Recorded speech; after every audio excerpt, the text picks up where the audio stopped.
Compost isn't just a pile of rotting scraps. It's a living ecosystem. Inside every compost pile, billions of bacteria, fungi, and other microbes are hard at work, transforming waste into rich, living soil. Forget fancy compost activators. If you balance your greens and browns, the biology will do the heavy lifting. But sometimes we want to give that biology a boost. The best activators aren't chemical shortcuts. They're food for the microbes. Feed the workers, and they'll multiply, speeding up decomposition and building a resilient soil food web. This living compost helps plants fight disease and thrive. For our experiment, we'll test two classic activators, fresh cow dung and simple molasses. We're not just asking which breaks down waste faster. We want to know which one creates the most vibrant living compost. We'll build 3 identical piles, one with cow dung, one with molasses, and one control, and track their progress. Let's see which method truly feeds the soil food web.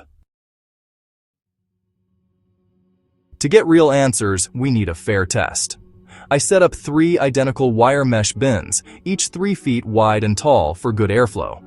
Each pile got the same mix, 2 parts shredded leaves and cardboard, browns, to 1 part grass clippings, coffee grounds, and kitchen scraps, greens.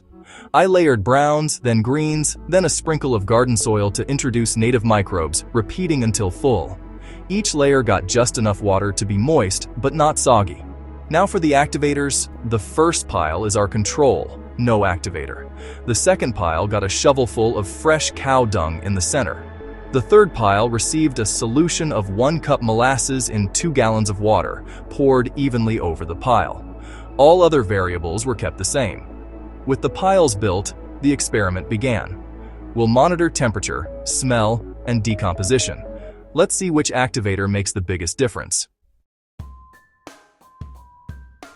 Let's meet our contenders. Fresh cow dung is a nitrogen powerhouse packed with microbes from the cow's gut, nature's demolition crew for tough plant fibers. It jumpstarts decomposition, but can bring weed seeds or pathogens if the pile doesn't get hot enough. Sourcing fresh manure can also be tricky. Molasses, on the other hand, is pure energy for microbes, simple sugars that fuel explosive bacterial growth. We're using unsulfured blackstrap molasses, which is nutrient-rich and microbe-friendly. It's cheap, easy to find, and gives bacteria a quick boost, but too much can make the pile sticky and anaerobic. Cow dung seeds the pile with decomposers. Molasses supercharges the ones already there. Both have pros and cons. But the real test is how they affect the biology and speed of composting. Will the steady power of cow dung or the fast fuel of molasses win out? Let's watch the piles and find out. The race is on. Stay tuned. What's happening inside the pile? Composting starts with bacteria and fungi breaking down simple sugars and starches, generating heat. This hot phase is crucial. It kills weed seeds and pathogens. Cow dung adds nitrogen and a diverse microbial workforce, primed for decomposition. Molasses, meanwhile, is instant energy for existing microbes, causing a rapid population boom and heat spike. Cow dung seeds the pile with new microbes. Molasses feeds the ones already present. Both methods aim to fuel thermophilic bacteria, but in different ways. The result? Different speeds, smells, and biological diversity. Let's see how these differences play out as the piles heat up. The biology inside will tell the real story. Time to check the thermometers. The first 2 weeks are where the action happens. The control pile warmed slowly, reaching about 95 degrees after 3 days. Steady, but sluggish. The cow dung pile shot up to 135 degrees by day 3, hitting the sweet spot for thermophilic bacteria. It steamed on cool mornings and broke down quickly.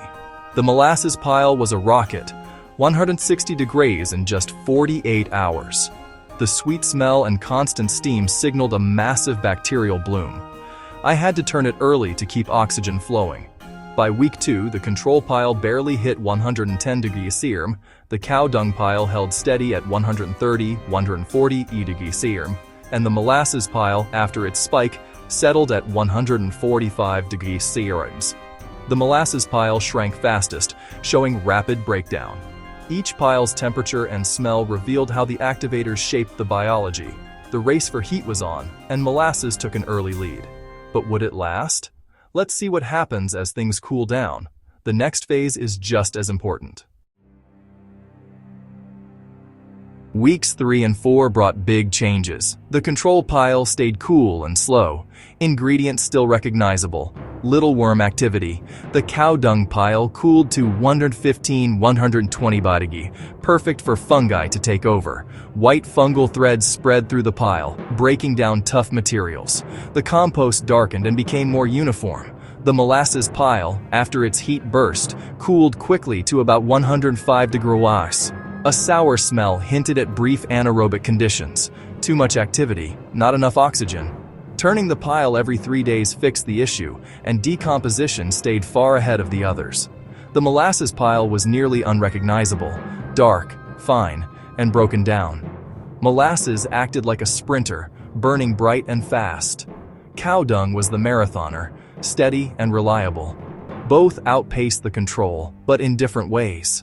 The biology shifted, and the piles told their own stories. Next up, the worms move in. As the piles cooled, earthworms arrived, the ultimate sign of healthy, maturing compost. The control pile had few worms and was still coarse. The cow dung pile teemed with red wigglers, turning the compost dark, crumbly, and earthy. The initial heat and fungal activity created a perfect worm habitat. But the molasses pile was a worm paradise. Hundreds, maybe thousands, feasting on the rich, broken-down material. The compost was nearly black, fluffy, and full of life. Regular turning had fixed the early anaerobic scare, and the worms thrived. Even nearby tomato volunteers grew twice as large near the molasses pile. The verdict was clear. Both activators worked, but molasses supercharged the biology. The worms voted with their appetites. The most vibrant living compost came from the molasses pile. But there's a catch. Let's talk about what it takes to get these results. After 6 weeks, the molasses pile was the clear winner, faster, finer, and more alive. The secret? Molasses fueled a microbial explosion, breaking down material quickly and feeding waves of fungi and worms.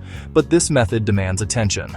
The initial heat burns through oxygen fast. If you don't turn the pile every 2 to 3 days, it can go anaerobic and smelly. Cow dung is slower but more forgiving, needing less frequent turning. So, which should you use? If you want low maintenance, cow dung is reliable. If you want the fastest, richest compost and are willing to put in the work, molasses is unbeatable. Both methods create great compost, but molasses is a powerful tool that requires care. Choose the method that fits your style. Ready to try this at home? Here's how to get started. Use a 2:1 ratio of browns to greens and add a little native soil for microbes. For molasses, mix 1 cup unsulfured blackstrap molasses in 2 gallons of water, pour over a 3-foot pile, and turn every 2 to 3 days for 2 weeks. For cow dung, add 1 or 2 shovelfuls of fresh manure as you build the pile, and turn once a week. Molasses is fast, but needs close monitoring. Cow dung is slower, but easier. Can you use other sugars? Yes, but blackstrap molasses is best for minerals. Avoid white sugar. Manure tea is good fertilizer, but solid manure is better for activating compost. Finished compost is dark, crumbly, and smells earthy, not just when it stops steaming. Try both methods and see what works for you. Watch the biology, and you'll create true soil gold. Composting is about feeding life, not just breaking down waste. Your garden and the planet will thank you.